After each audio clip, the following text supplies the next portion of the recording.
بسم اللہ الرحمن الرحیم۔ السلام علیکم ورحمۃ اللہ وبرکاتہ۔ امید ہے آپ سب خیریت سے ہوں گے۔ اللہ تعالیٰ آپ سب کو بہت سی برکتیں عطا فرمائے۔ آج کی ویڈیو کا عنوان اس حوالے سے ہے کہ خواب کے اندر مسجد کا محراب دیکھنا، اس محراب میں نماز پڑھنا،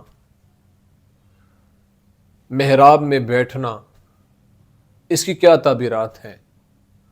اگر آپ نے میرے چینل کو ابھی تک سبسکرائب نہیں کیا تو آپ سے گزارش ہے کہ ہمارے چینل کو ضرور سبسکرائب کریں اور ساتھ میں لگے ہوئے گھنٹی کے بٹن کو دبا کے آل پہ کر دیں تاکہ ہر نئی آنے والی ویڈیو کو نوٹیفیکیشن آپ تک بر وقت پہنچ سکے۔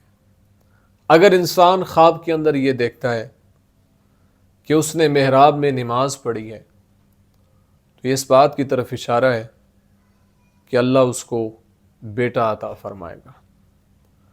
اگر دیکھتا ہے کہ محراب میں نماز پڑھی ہے اور نماز وقت پر پڑھی ہے تو اس بات کی طرف اشارہ ہے کہ اللہ اس کو نیک بیٹا عطا فرمائے گا۔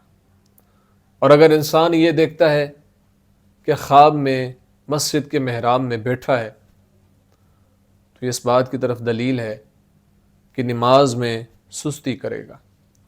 اور اگر دیکھے کہ اس نے محراب کی عمارت کو بنایا ہے تو اس بات کی طرف اشارہ ہے کہ اس کا بیٹا عالم اور دانا ہوگا۔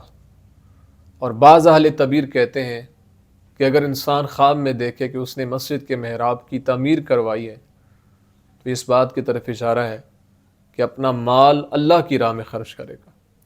امید ہے آپ کو ویڈیو پسند آئی ہوگی۔ اپنی دعاؤں میں یاد رکھیے گا۔ زندگی رہی تو انشاءاللہ نیکسٹ ویڈیو میں آپ سے پھر ملاقات ہوگی۔